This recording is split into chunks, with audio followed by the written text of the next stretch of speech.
मेरे प्यारे प्रदेशवासियों, जय जोहार।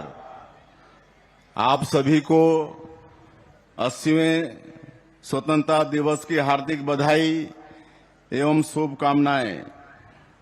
स्वतंत्रता दिवस का यह पावन पर्व मां भारती की वंदना का दिन है। आज हम भारत माता के उन सभी महान सपूतों को नमन कर रहे हैं जिन्होंने देश की आजादी के लिए अपना सर्वस्व न्यौछावर कर दिया। आज का दिन देश की एकता, अखंडता की गौरवशाली यात्रा से प्रेरणा लेकर यशस्वी प्रधानमंत्री श्री नरेंद्र मोदी जी के विकसित भारत के संकल्प को मजबूत करने का है। भारत का महान स्वतंत्रता संग्राम महात्मा गांधी, नेताजी सुभाष चंद्र बोस, डॉक्टर भीमराव अंबेडकर, वीर सावरकर सहित असंख्य स्वतंत्रता सेनानियों के त्याग और बलिदान की अमर गाथा है। स्वतंत्रता के इस पावन अवसर पर हम धरती आबा भगवान बिरसा मुंडा, शहीद वीर नारायण सिंह और वीर गुंडाधुर के संघर्ष को श्रद्धापूर्वक नमन करते हैं। गेंद सिंह, धुरवा राव, यादव राव, वेंकट राव, डेबरी धूर, आयतू महाराज जैसे हमारे नायकों की स्मृति हमेशा हमें प्रेरित करती रहेगी। गोस्वामी तुलसीदास जी ने लिखा है कि पराधीन सपने हूँ सुख नहीं। संत कबीर की वाणी और बाबा गुरु घासीदास जी के उद्घोष मनखे एक समान ने स्वतंत्रता के संघर्ष को स्वर दिया। यह वर्ष डॉक्टर श्यामा प्रसाद मुखर्जी की 125वीं जयंती का है। उन्होंने कश्मीर से धारा 370 हटाने के लिए संघर्ष किया था। प्रधानमंत्री श्री नरेंद्र मोदी जी के नेतृत्व में जम्मू कश्मीर से धारा 370 हटाई गई। हमने भी छत्तीसगढ़ में समान नागरिक संहिता लागू करने की दिशा में कदम बढ़ाया है। स्वतंत्रता दिवस की यह वर्षगांठ कई अभूतपूर्व उपलब्धियां लेकर आई है। प्रधानमंत्री श्री नरेंद्र मोदी जी के साहसिक नेतृत्व में नक्सल मुक्त भारत का संकल्प पूरा हो चुका है।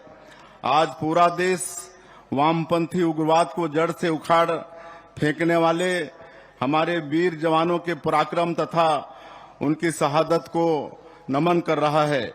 माओवाद से मुक्त होकर बस्तर के हर कोने में लोग तिरंगा यात्रा के जरिए स्वतंत्रता का उत्सव मना रहे हैं। बस्तर की सर्वांगीण प्रगति प्रधानमंत्री श्री नरेंद्र मोदी जी के नेतृत्व वाली डबल इंजन सरकार के सबसे बड़े लक्ष्यों में शामिल है। इसका जीवंत उदाहरण है जगदलपुर में राष्ट्रीय स्तर की मध्य क्षेत्रीय परिषद की 26वीं बैठक का आयोजन, जिसमें केंद्रीय गृह मंत्री श्री अमित शाह जी सहित 4 राज्यों के मुख्यमंत्रियों ने सहभागिता की। अब बस्तर के नवनिर्माण का स्वर्णिम समय है। नियत नेलानार 2.0 और बस्तर मुन्ने अभियान के जरिए हम विकास योजनाओं को अंतिम व्यक्ति तक पहुंचा रहे हैं। 31 योजनाओं और 14 सामुदायिक सुविधाओं के 100% सेचुरेशन से हम बस्तर संभाग के 39 लाख से अधिक लोगों को लाभान्वित कर रहे हैं। बस्तर में नक्सल हिंसा के चलते बंद पड़े स्कूलों को हमने दोबारा प्रारंभ कराया। साथ ही 36 नए स्कूल भी स्वीकृत किए हैं। ओरछा और जगरगुंडा जैसे सुदूर क्षेत्रों में हम एजुकेशन सिटी विकसित कर रहे हैं। मुख्यमंत्री स्वस्थ बस्तर अभियान के माध्यम से हमने बस्तर के 34 लाख से अधिक लोगों की स्वास्थ्य जांच कर उनकी हेल्थ प्रोफाइल तैयार की है। बस्तर में अभी 85% परिवारों की मासिक आय 15,000 रुपये से कम है। लगभग 10 लाख परिवारों की आय बढ़ाने के लिए 4,824 करोड़ रुपए की आजीविका उन्नयन योजना तैयार की गई है। सुरक्षा कैंप अब सेवा और विकास के केंद्र बन रहे हैं। वीर गुंडाधुर के गांव नेतानार से शुरू हुए सेवा डेरा में नागरिक सुविधाओं के साथ कौशल विकास और उद्यमिता को बढ़ावा दिया जा रहा है। बस्तर में इंफ्रास्ट्रक्चर की मजबूत बुनियाद रखी जा रही है। सौर ऊर्जा से ऊर्जीकृत 461 गांवों को ग्रिड आधारित प्रणाली से जोड़ रहे हैं। 234 अंदरूनी बसाहटों को मुख्य सड़क से जोड़ने के लिए हम सड़कें बना रहे हैं। दूरस्थ गांवों में सार्वजनिक परिवहन के लिए हमने मुख्यमंत्री ग्रामीण बस सेवा शुरू की है। इससे बस्तर और सरगुजा संभाग के 814 गांवों को लाभ मिल रहा है। मोदी की गारंटी के प्रभावी क्रियान्वयन से सबका साथ, सबका विकास, सबका विश्वास, सबका प्रयास की भावना के अनुरूप हर वर्ग के जीवन में समृद्धि आई है। अन्नदाता हमारे भाग्य विधाता हैं। उनका सुख, समृद्धि और सम्मान हमारी सर्वोच्च प्राथमिकता है। हम 3100 रुपये प्रति क्विंटल की दर और 21 क्विंटल प्रति एकड़ के मान से देश में धान का सर्वाधिक मूल्य उन्हें दे रहे हैं। कृषक उन्नति योजना के तहत एक मुश्त राशि का भुगतान हमने अन्नदाताओं को होली के पहले ही करा दिया था। हम फसल विविधता को प्रोत्साहित कर रहे हैं। कृषक उन्नति योजना के तहत धान के बदले दलहन, तिलहन, मक्का, कोदो, कुटकी, रागी आदि फसल लेने पर 15,000 रुपये प्रति एकड़ की आदान सहायता देने का निर्णय हमने लिया है। किसान भाइयों को समय पर खाद बीज उपलब्ध कराने हमने सर्वोच्च प्राथमिकता से कार्य किया है। वैश्विक अनिश्चितताओं के कारण उर्वरक आपूर्ति प्रभावित होने के बावजूद हमने छत्तीसगढ़ में खाद का संकट उत्पन्न नहीं होने दिया। प्रधानमंत्री जी की सहकार से समृद्धि की संकल्पना अनुरूप हमने प्रदेश के 2028 पैक्स का कंप्यूटरीकरण कर लिया है। इनमें से 1988 पैक्स कॉमन सर्विस सेंटर के रूप में भी सेवाएं दे रहे हैं।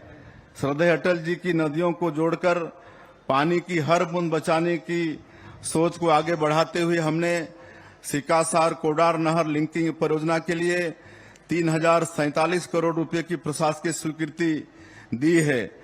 प्रदेश में सिंचाई का दायरा बढ़ाने के लिए हमने 11,000 करोड़ रुपए से अधिक की मंजूरी दी है। बंद पड़ी सिंचाई योजना का अटल सिंचाई योजना के माध्यम से पुनरुद्धार कर रहे हैं। इंद्रावती नदी पर 2,000 करोड़ रुपए की लागत से मटनार और देउर गांव बैराज बनाए जाएंगे, जिससे 32,000 हेक्टेयर क्षेत्र में सिंचाई सुविधा मिलेगी। तेंदुपत्ता संग्राहकों को हम 5,500 रुपये प्रति मानक बोरा की दर से पारिश्रमिक दे रहे हैं। हमने तेंदुपत्ता संग्राहकों के लिए चरण पादुका योजना पुनः प्रारंभ की है। सुशासन त्योहार के दौरान मुझे ग्रामीणों ने गृह प्रवेश में आमंत्रित किया। हमने उनके सपने को पूरा किया है। उनके चेहरे की मुस्कान हमारे सबसे बड़ी उपलब्धि है। मोदी जी की गारंटी के तहत सबको आवास देने के संकल्प को पूरा करने हम एक दिन भी नहीं रुके। कैबिनेट की पहले ही बैठक में 18 लाख आवास स्वीकृत करने के बाद अब तक 24,50,000 घर स्वीकृत कर चुके हैं। प्रदेश में हर दिन औसतन 1,600 घर बनाए जा रहे हैं। देश के निर्धन परिवारों को समर्पित प्रधानमंत्री गरीब कल्याण अन्न योजना एवं मुख्यमंत्री खाद्यान्न सहायता योजना के माध्यम से 73 लाख परिवारों को निःशुल्क खाद्यान्न उपलब्ध कराया जा रहा है। हमें माताओं बहनों का भरपूर आशीर्वाद मिल रहा है। महतारी बंधन योजना के माध्यम से 70 लाख हितग्राही महिलाओं के खाते में अब तक 19,444 करोड़ रुपए भेजे जा चुके हैं। इससे वे अपनी और बच्चों की छोटी छोटी जरूरतें पूरे करने के लिए आत्मनिर्भर हैं।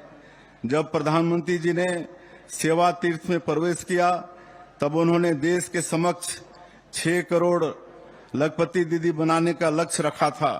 मुझे खुशी है कि राज्य में 13,85,000 महिलाएं लखपति दीदी बन चुकी हैं। प्रधानमंत्री श्री नरेंद्र मोदी जी की पीएम जनमन योजना से 56,000 से अधिक पीबीटीजी परिवारों तक बुनियादी सुविधाएं पहुंची हैं। 6,600 91 जनजातीय बहुल गांव में धरती आबा जनजातीय ग्राम उत्कर्ष अभियान का लाभ पहुंच रहा है। प्रधानमंत्री ग्राम सड़क योजना से पिछले 2.5 सालों में जनजातीय क्षेत्रों में 93 सड़कों का निर्माण पूरा किया गया, जो कई सालों से अधूरी थी। पीएम जनमन योजना से 1788 किलोमीटर लंबी सड़कों का निर्माण पूरा हुआ है, जो देश में सर्वाधिक है।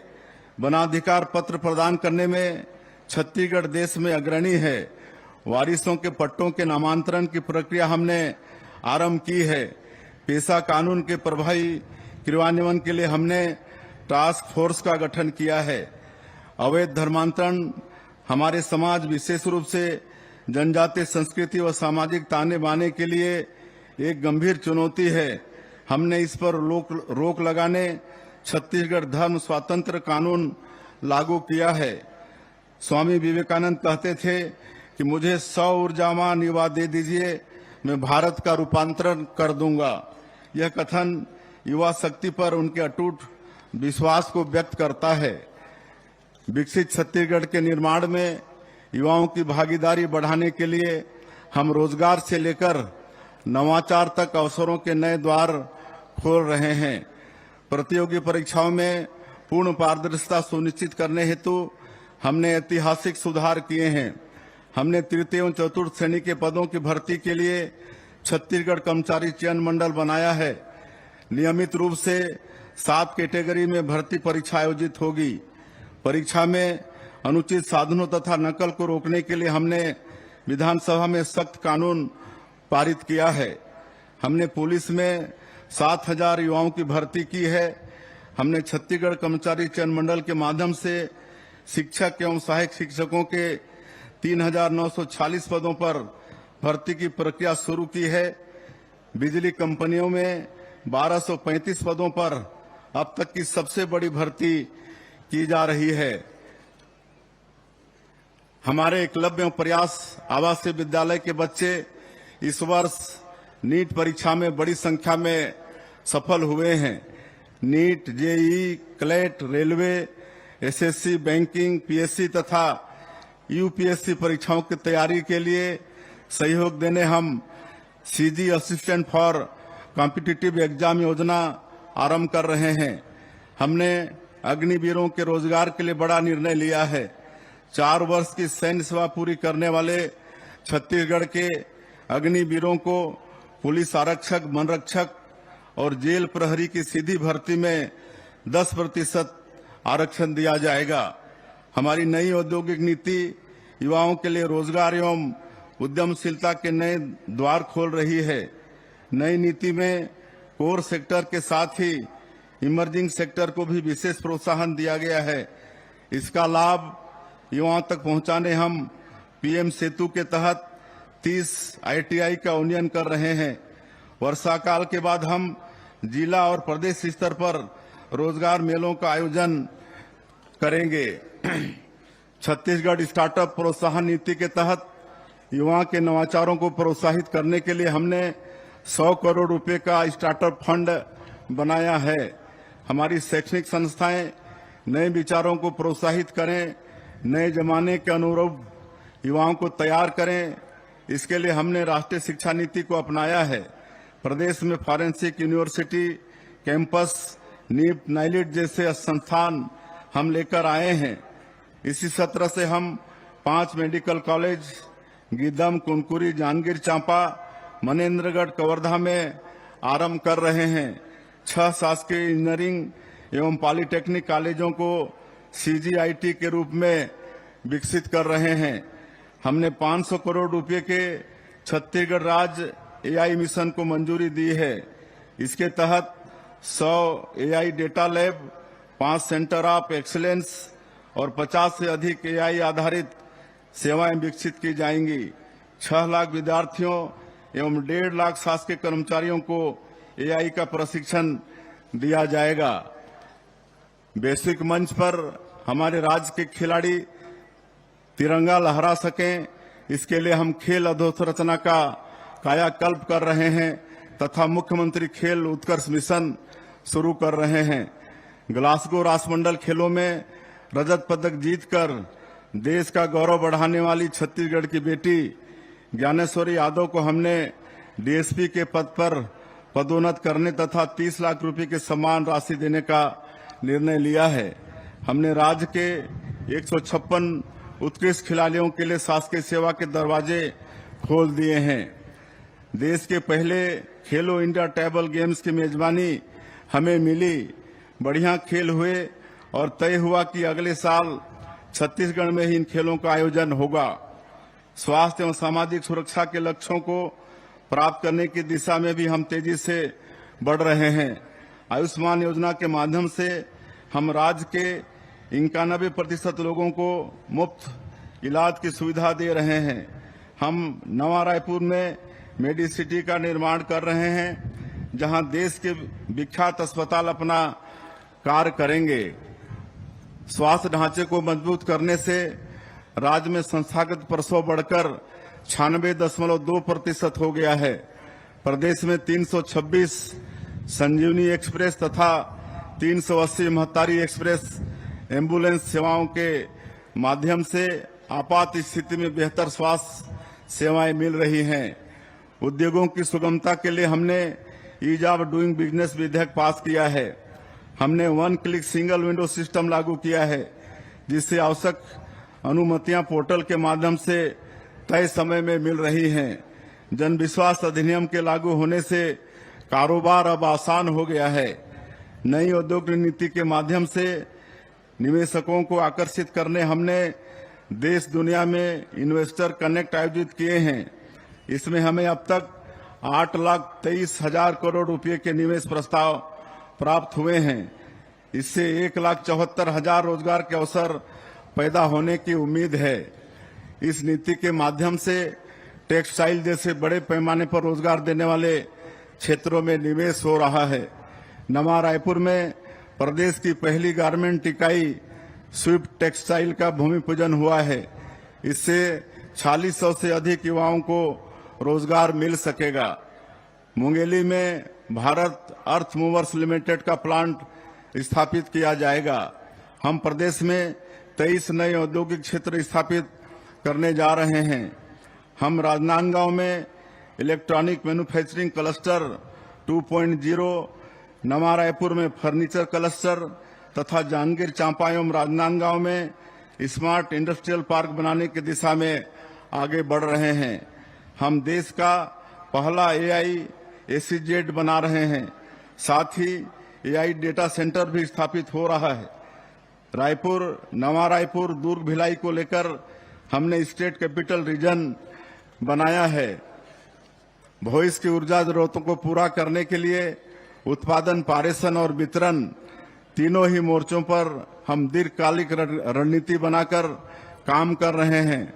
हमने एनर्जी समिट किया, जिसमें 3,50,000 करोड़ रुपए से अधिक के निवेश प्रस्ताव प्राप्त हुए हैं, जिन पर काम हो रहा है। आर्थिक कठिनाई के कारण कोरोना काल में बहुत से उपभोक्ता बिजली बिल का भुगतान नहीं कर पाए थे। हमने मुख्यमंत्री बिजली बिल भुगतान समाधान योजना के माध्यम से 12 लाख से अधिक उपभोक्ताओं का 910 करोड़ रुपए का सरचार्ज माफ किया है। पावर ट्रांसमिशन कंपनी के ढांचागत विस्तार तथा आधुनिक तकनीक को अपनाने हमने IPO लाने का निर्णय लिया है। प्रदेश के 90,000 से अधिक उपभोक्ता प्रधानमंत्री सूर्य घर मुफ्त बिजली योजना का लाभ ले रहे हैं। केंद्र के साथ ही हमारी सरकार द्वारा भी सब्सिडी देने से यह योजना और भी आकर्षक हो गई है। भारतमाला सड़कें हमें देश के प्रमुख व्यापारिक केंद्रों से जोड़ रही हैं। रायपुर विशाखापट्टनम एक्सप्रेसवे और रायपुर धनबाद इकोनॉमिक कॉरिडोर प्रदेश के विकास को नई ऊंचाई देगी। रावघाट जगदलपुर जैसे रेल नेटवर्क पर काम होने से बस्तर तेजी से प्रगति की दिशा में बढ़ेगा। CG वायु योजना के माध्यम से हम प्रदेश के सभी प्रमुख हवाई अड्डों में हवाई सेवा का विस्तार कर रहे हैं। राज्य में विमानन प्रशिक्षण का ढांचा खड़ा करने हम फ्लाइंग ट्रेनिंग ऑर्गेनाइजेशन की स्थापना कर रहे हैं। दूरस्थ और पहुंचविहीन क्षेत्रों में कनेक्टिविटी का विस्तार करने प्रदेश में 2.5 सालों में 829 मोबाइल टावर स्थापित किए गए हैं। भारत नेट 3.0 योजना के माध्यम से 5,659 ग्राम पंचायतों को हाई स्पीड इंटरनेट से जोड़ा जाएगा। आदर्श शहर समृद्धि योजना के माध्यम से हम 32 नगर पालिका और नगर पंचायतों में नागरिक जीवन को सुगम और सुरक्षित बनाने के लिए कार्य कर रहे हैं। अधोसंरचना जरूरतों तथा तेज आर्थिक विकास के लिए काम करने के साथ ही हम पर्यावरण संरक्षण पर भी पूरा ध्यान दे रहे हैं। प्रधानमंत्री जी के एक पेड़ मां के नाम अभियान में हम अब तक 7 करोड़ से अधिक पौधे लगा चुके हैं। हमारी सरकार अटल जी द्वारा दिखाए सुशासन की राह पर चलती है। हमने पारदर्शी ई ऑफिस प्रणाली को अपनाया है। हमने सीएम हेल्पलाइन 1076 आरंभ की है।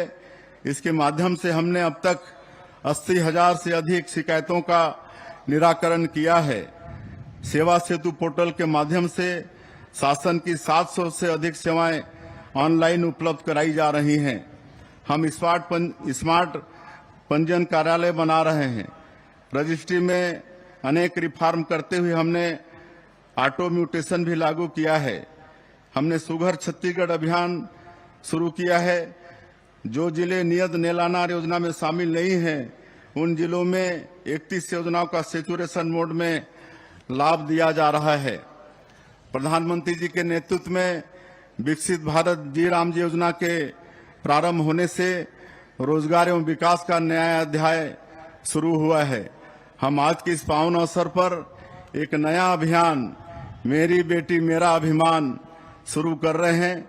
इसके तहत 6,671 शासकीय विद्यालयों में बेटियों के लिए शौचालय बनाए जाएंगे। वीबी जी राम जी योजना के से प्रदेश के 6,524 गांवों में मुक्तिधाम एवं प्रतीक्षालय बनाए जाएंगे। हमने 7,524 ग्राम पंचायतों में अटल पंचायत डिजिटल सुविधा केंद्र स्थापित किए हैं, जिनसे ग्रामीणों को डिजिटल एवं बैंकिंग सेवाएं आसानी से मिल पा रही हैं। मजबूत कानून व्यवस्था सुशासन की पहली शर्त है। प्रदेश में नए आपराधिक कानून के लागू होने से अपराधों पर प्रभावी नियंत्रण स्थापित हुआ है। साइबर अपराधों की गंभीर चुनौती से निपटने के लिए राज्य में 9 साइबर पुलिस थाने बनाए गए हैं। डायल 112 सेवा पूरे प्रदेश में लागू की गई है। हम मुख्यमंत्री पर्यटन मिशन के जरिए बस्तर तथा सरगुजा में पर्यटन सुविधाओं का तेजी से विकास करेंगे। बस्तर ओलंपिक, सरगुजा ओलंपिक और बस्तर पंडुम जैसे आयोजनों ने प्रदेश की जनजातीय संस्कृति, खेल और प्राकृतिक सुंदरता को देश दुनिया तक पहुंचाने का काम किया है। राष्ट्रपति महोदया ने भी बस्तर की जनजातीय प्रतिभाओं को राष्ट्रपति भवन में आमंत्रित कर सम्मानित किया है। हम चित्रकूट को ग्लोबल टूरिस्ट डेस्टिनेशन के रूप में तैयार कर रहे हैं और यहां टेंट सिटी का निर्माण कराएंगे। सिरपुर को भी हम विश्व धरोहर स्थल के मानकों के अनुरूप विकसित कर रहे हैं। लोक संस्कृति हमारी अमूल्य धरोहर है। हमने पद्म विभूषण से सम्मानित लोक गायिका स्वर्गीय डॉक्टर तीजन बाई जी की विरासत को सहेजने डॉक्टर तीजन बाई लोक कला अलंकरण प्रदान करने का निर्णय लिया है। छत्तीसगढ़ी सिनेमा के सर्वांगीण विकास हेतु हम चित्रोत्पला फिल्म सिटी का निर्माण कर रहे हैं। हमने संत शिरोमणि गुरु रविदास जी के जयंती पर सार्वजनिक अवकाश घोषित किया है। उनके नाम पर राज्य अलंकरण पुरस्कार भी दिया जाएगा। आरंग के रीवा में हुए ऐतिहासिक उत्खनन के परिणाम उत्साहित करने वाले हैं। यहाँ 2750 साल पुरानी मानव बस्ती की खोज हुई है। यह खोज छत्तीसगढ़ की ऐतिहासिक एवं प्राचीन सांस्कृतिक समृद्धि का प्रत्यक्ष प्रमाण है। हमारा सौभाग्य है कि हम रामलला अयोध्या धाम दर्शन योजना के माध्यम से 49,000 से अधिक श्रद्धालुओं को रामलला के दर्शन कराने के निमित्त बन सके। मुख्यमंत्री तीर्थ दर्शन योजना से भी हम 10,000 से अधिक श्रद्धालुओं को देश के प्रमुख तीर्थ स्थलों के दर्शन कराने का निमित्त बने हैं। विकसित भारत और विकसित छत्तीसगढ़ हम सबका सामूहिक लक्ष्य है। ऋग्वेद में मंत्र है, जगच्छम ध्वम सम वदध्वम सम वो मनासी जानताम। आइए इस वैदिक मंत्र के अनुरूप हम सभी मिलकर साथ चलें, मन और विचारों से एक होकर अपने इस उच्चतर लक्ष्य को प्राप्त करें। आप सभी को पुनः स्वतंत्रता दिवस की बहुत बहुत शुभकामनाएं। जय भारत, जय छत्तीसगढ़। धन्यवाद माननीय मुख्यमंत्री महोदय, आपके प्रेरक वक्तव्य ने आशाओं के नए शिखर तैयार किए हैं। कृपया सभी अपने स्थान पर सावधान खड़े हो जाएं। अब राष्ट्रगीत और तदुपरांत राष्ट्रगान होगा।